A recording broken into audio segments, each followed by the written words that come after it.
I'm amazed sa pag-gather sa data and mo ask ko how did you gather those data because for context lang po kay my seniors who are recently graduated kay more into documenting sila sa mga words sa Bantayan Island katong Sinantapihanon o sa mga delegate farmers dito. Yes, about to. So I'd like to ask unsa ang process sa imong pagkuha ato nga mga words gikan sa Mansaka. Thank you. Okay, salamat po sir sa tanong.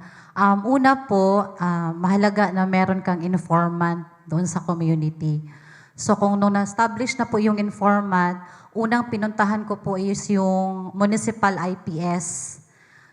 I presented to them the rationale, the proposal, ganito pong mangyayari, and so on and so forth. In-explain ko sila ano ang benefit na makuha ng community, and they agreed to it. Thank God. And then after noon, nung na-approve ang letter, dumaan sa process yung si NCIP, pumunta ako sa 3 baryo, kinausap ko isa-isa yung mga barangay captain, parang courtesy sa kanila na mayroong papasok na ganito. Dala ko yung approved letter din and then yung permit. After noon is pinuntahan naman yung mga barangay IPS, yung mga leader ng barangay na yon. And then, nung nabigyan ako ng go signal, patapos nagpakilala na ako doon sa community, ano muna ang atake? Observe muna, nagstay muna ng ilang araw doon. So, hindi ka dediretso na, uy, excuse me, ano yung mga termo? Hindi po ganoon. So, nag-observe muna, umaga, anong ginagawa nila, tapos magtatanong, sino yan? Parang dayo, ganyan-ganyan. So, nag-explain na. Tapos, nagstay ng ilang araw doon, tapos bumalik na naman. Balik kasi may trabaho, diba? So, limited ang time. Then after, bumalik, nagstay ng 1 week. Parang paunti-unti siya, sir. Days, nagiging week, and then kailangan mo nagstay ng month. Natigil lang siya dahil naabutan po ako ng pandemic. So, nung 2020, supposedly, babalik ako ng community kasi target ko noon March, April, May, magstay talaga doon sa community. Kaya lang nag-lockdown, so wala. So frustrated ako kasi feeling ko hindi ko na matatapos. 2021, bumalik ako doon kay Municipal Chieftain, kay Datu. Sabi ko, Datu, pwede na ba akong bumalik? 2021, sabi niya, ma'am, hindi pa po pwede. Kasi ang mga participants ko ay mga elderly. So vulnerable sila sa COVID, lalo tagalabas ako. So, naghintay ulit ako ng another 1 year. Bumalik ako ng 2022, sabi nila, ma'am, hindi ka muna pwede kasi nagkagulo doon sa community mismo. Hindi nila ma-assure ang aking kaligtasan. Like, meron talaga mga sundalo na checkpoint na hindi allowed ang outside. So sabi ko, Lord, pahumanon pa ko nimo o pahumanon pa ko nimo. So, siya. Bumalik ako ng 2023, bumalik ako doon sa office ng chieftain, sabi niya, okay ma'am, papayagan ka na namin. So doon na, sinagad ko na yung oras, nag-leave ako sa trabaho, and then, yun na, tuloy-tuloy na siya, pero hindi pa rin natapos doon kasi kailangan at bumalik ka pa kasi may IDI ka, may FGD ka, tapos kailangan po man ng validation, ng mga terminologies mo na nakolekta. Then, syempre, yung ibang grupo sasabihin, ay hindi naman sa atin yan, yung mga ganyan. Like, sa kaso ko, yung cultural dictionary na nabuo ko po is, meron siyang 214 o 41, na hindi ko na maano ang number, na words na nabuo. Pero yung actual talaga is umabot siya na 300, kaya lang yung ibang words hindi tinanggap ng mga cultural masters. Kasi sabi na, uy, Bisaya man nga word, gisagol lang, murag gisaksak sinagol si Bisaya o si Mansaka. Kasi marami na din mga Bisaya doon na nakapag-asawa ng Mansaka and then marunong na din magmansaka. Sila yung nag-adapt. So, actually, complicated siya kasi nagbida-bida mo po ng pinag-etno, mirese. So, so, in short po, inabot ako ng 7 years sa data gathering. Yun po. So, pero anyway, wala po akong, ang tawag dito, wala akong pagsisisi kasi yung fulfillment ko, and then nakita ko doon sa community na masaya sila, sabi ko, bago ako nag-graduate, sabi ko, Datu, eto na po yun. Goosebump na naman ako. Eto na po yung output ko. Pero nasa, pa kami stage ng finalization, at least nabuo na siya, yung pagandahin pa yung cover, yung mga ganyan. Datu, ito na po yung product na ibibigay po ng community. So, yun po. Maraming proseso po talaga, sir. Complicated, kaya wag na tayong mag-Jollibee kung wala hindi tayo belong doon sa community. Mas maganda kung ikaw mismo is na belong doon sa community po para walang complication. Actually, share ko lang, hindi po yun ang first na community na nilapitan ko. Marami ako man sa community nilapitan, pero na-reject po ako. Ang dami ko talagang rejection sa papel na to, kaya kumbaga, ang binuhos lahat, pawi singot, dugo, lahat as in literal na, ano talaga siya. Kaya sabi ko, kailangan may ROI, sa joke lang. Kailangan may ROI dahil sa hinahangad na degree na po ito. So sana po nakatulong doon, sir. Thank you po. Maupay nga kulup. This is not a question. I would like to react to Voltaire's presentation. I am Chris Villarino. I am a Yolanda survivor. I live in Tolosa. That's 12 kilometers away from Dulag. I survived Yolanda because I hugged a santol tree. I lost all, and I was trying to make sense. Why am I here in this forum? Because I'm a private person. I'm here in Cebu because of a Handurao Panao project. Handurao, looking back with your memory. And your presentation touched me in a way because it made sense out of my experience. Touching in a way because I don't think I'm healed. Every time somebody tells a story about Yolanda, it brings back painful memories. And I don't think a community like where I come from you would say that you're already healed. But no, every time you hear a story like what you presented, actually it touches a very emotional chord. So thank you, Voltaire, for that story. Thank you very much, sir. So I'll cater one question here and then another question to you, Gian. Good afternoon. My name is Milord. I am from the communications course in DCLL. So my question is for Sir Jao. Sir Jao, a section in your paper that really interested me as a communications major is that you have a great collation of passivized news headlines. Now, as a communication major, it's really important for us to be able to analyze this. And so I wanted to ask you, how did you collect this data? And were there inferences that you noticed from the data collection, like the media outlet that this was published in, what their affiliation is, stuff like that? Thank you, Milord, for that question. Just to clarify, the one I presented was a teaching module. So I haven't really established like specific headlines. The one I showed were just samples. But if I were to give you right now an inclusion criteria for what we can include for the teaching module it would mostly be local narratives, at least those produced here by publishers or news outlets based in Cebu. Published headlines, narratives, editorials, opinion pieces, and so on. It can be not just limited to digital materials. It can also be print materials. We can also look at interviews. How do I say, grassroots narratives from the people themselves, the survivors of these disasters. So, yes, I hope I answered your question. Hello po, sir. My name is Jen Capitan, also from the University of San Carlos. So, I actually am very curious because your study really focused on the... yes, this question is directed to Sir Jao po. Your study really focused on the Typhoon Tino, if I'm correct, during 2025. I'm curious to ask if there was also a thought process when you were considering that, or the earthquake that happened during that time, which was in Bogo, since those were two major calamities that happened within the span of a year. And I wanted to ask was that something you also considered as a part to focus on your study? And if so, would your approach be different or still the same? If that's okay. Thank you. Thank you very much for your question, Gian. So you're asking why I chose a storm over an earthquake as the focus of the module. Well, mostly because while I was conceptualizing the module, I wanted it to have a part on warnings.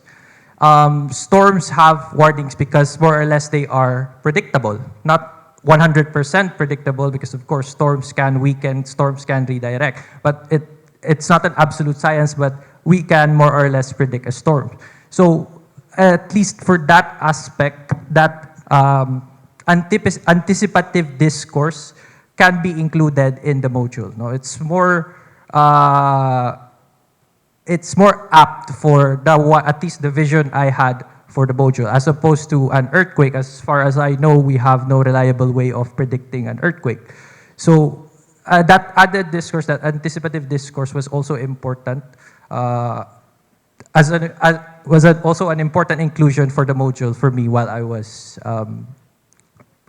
looking or conceptualizing it. But of course, that's not to say that narratives or discourses around the earthquakes are inferior. Of course, they are equally important. It's just that you have to take a different approach. No? So, did I answer your question? Okay.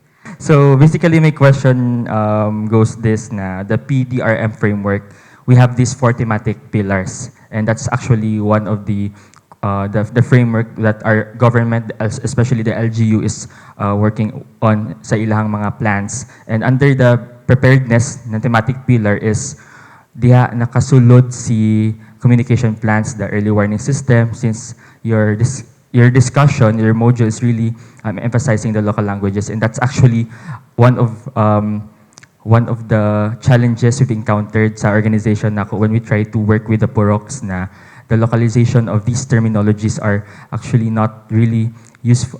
Murag dili siya translated, and then dili siya makahold public understanding with regards to disaster risks. So yeah, kana. Also, if we are to translate it into the local language, into regional language, I don't think katong agent restoration, that's not relevant to that. That was for the online headline news, deciphering, deconstructing it. But in terms of the headlines, what was relevant there was the modality, increasing the modality.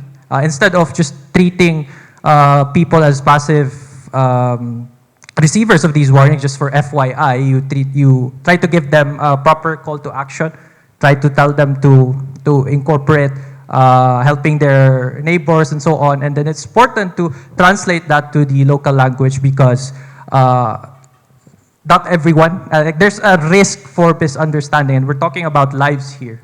That's why it's important for us to localize these. Like during Sir Voltaire's discussion about Dulang, it was quite a disaster because people didn't understand what storm surge meant, and it was the official statement given by the government.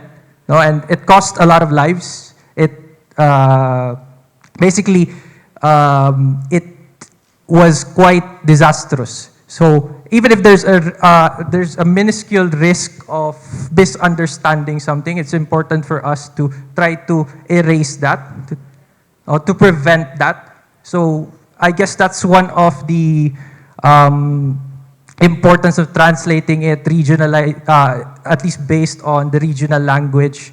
No? And I guess it also helps people at the grassroots level, people who speak the language. Your research on the etymology of the dulag, and it kind of reminds me of a particular inquiry in the islets between Olango Island chain and Mactan Island.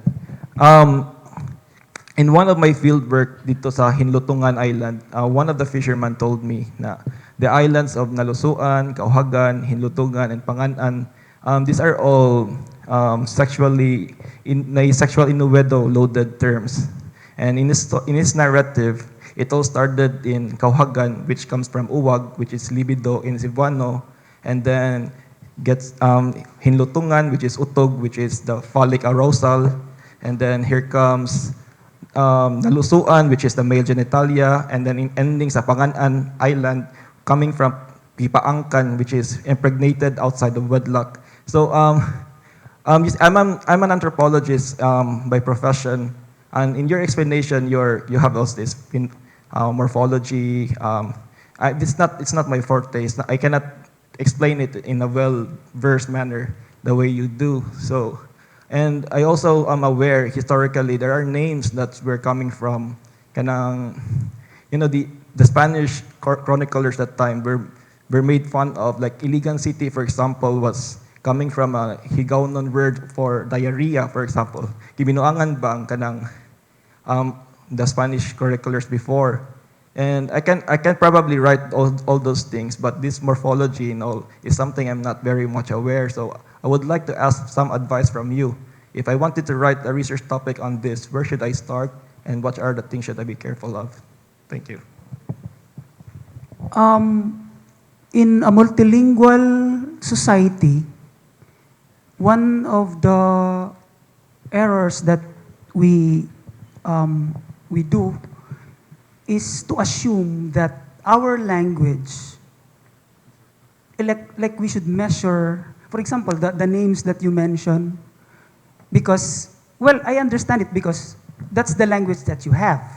So you will make sense of that names based on the language that you have. Now, we have to be very careful. We have to ask, for example, Bohol, it speaks Boholano, right? But I have a theory that I think it's Waray before it shifted to Boholano. Bohol speaks Waray. So, if you use Boholano to explain place names, you're going to have a problem. In the same token with your place name that, this is a bastos word because, di ba? Because in my language, this means like this. I think you have to go back.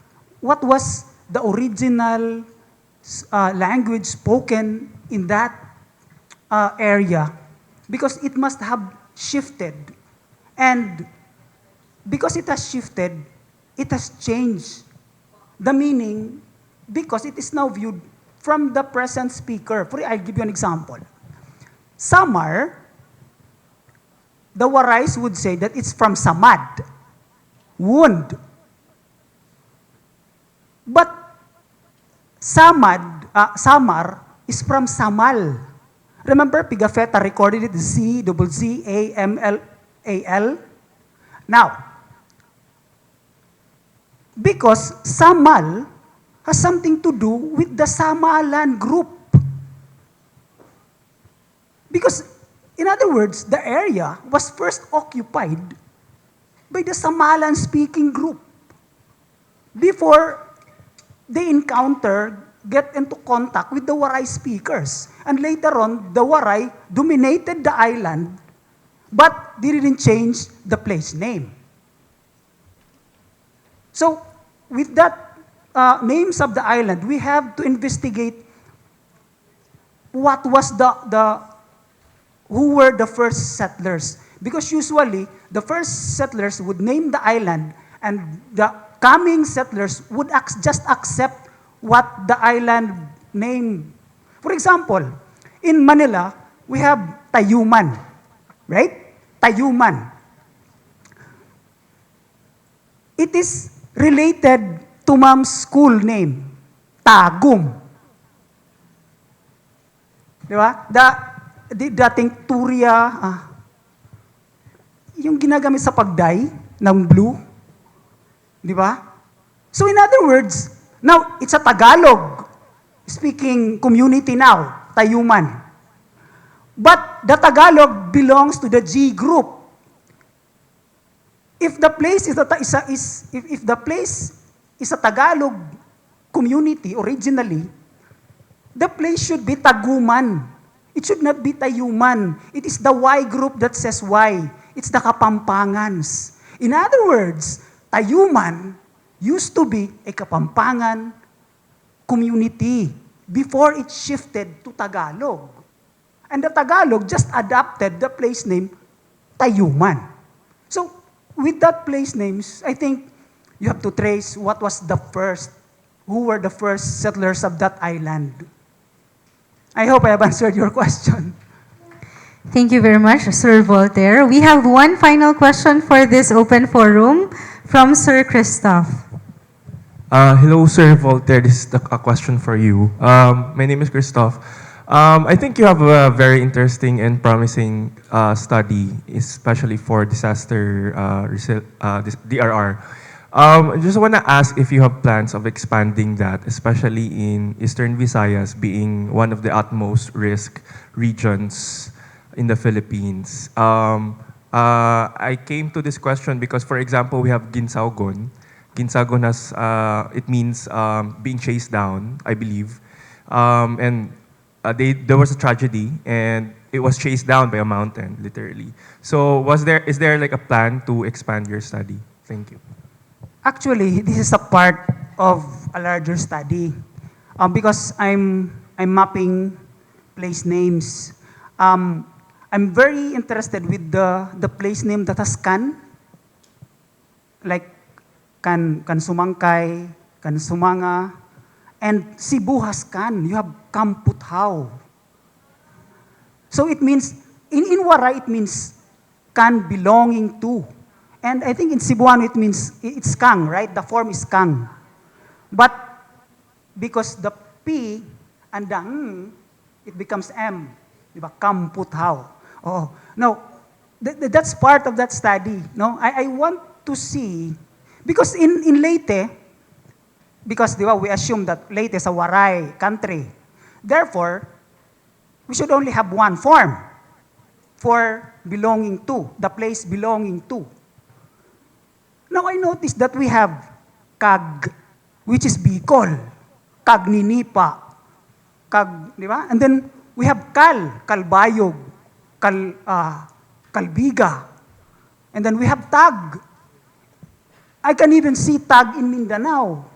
So, I'm trying to see that how come this is Waray-dominated community and we have many, I call it topoformants, the words that we use in the formation of toponyms. How come we have so many topoformants? That means belonging to. Therefore, the area must have been occupied by subgroups before it was dominated by the Warays. And the interesting part is that the topoformants are all over the Philippines. Di ba?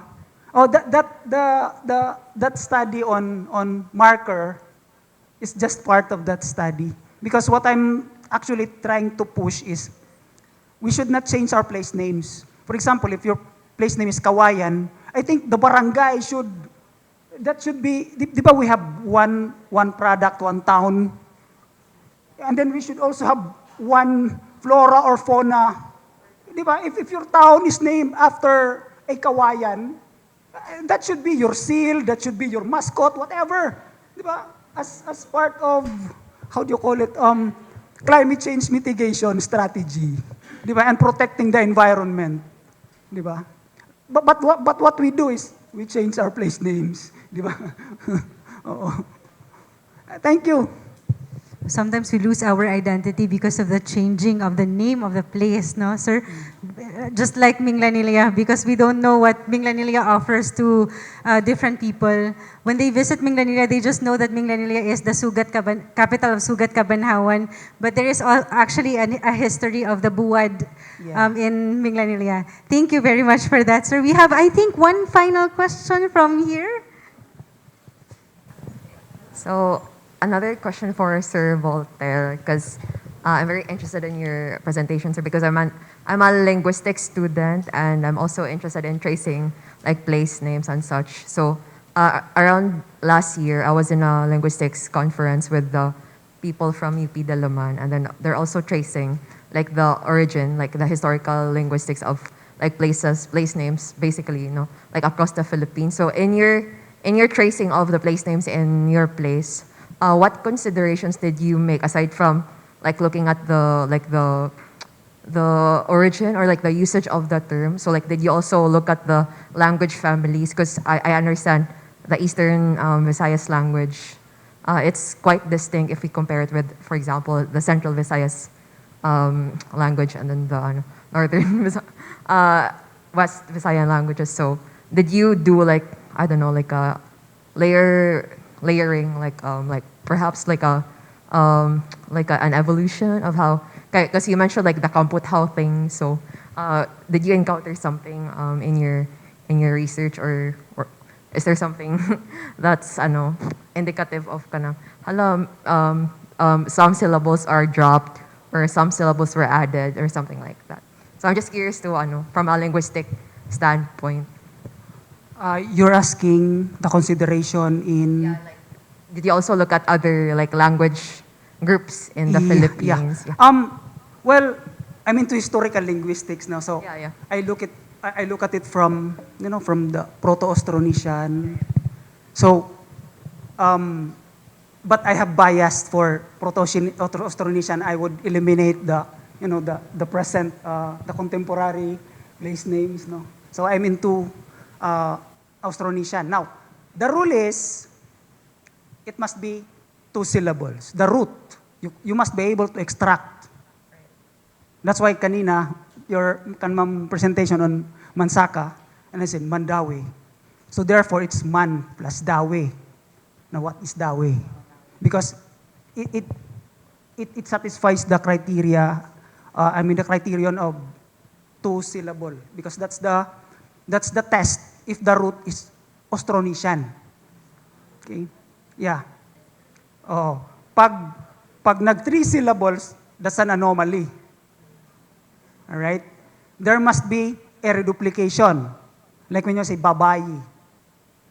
Diba? So the ba is a reduplication. The root must be bayi. All right? Something like that. In connection to that, so like the anomaly there, would you conclude or would you assume that it has something to do with the migration of the people, or I don't know, the introduction of another ethnic group in the place? Because that's what we have discovered so far in our studies. Contact. If there's an anomaly, usually it's because of contact. So that's how we will now. That's why I said that Bohol must be a Waray-speaking island before it shifted to Cebuano, because of place names that are similar to Waray. For example, we have Hagna. But in Cebuano, you say Basak. Hagna is a Waray word. What is that word doing in Bohol? And you have Gindulman. In Waray, we say Gin. But you don't say Gin, right? You say Gi.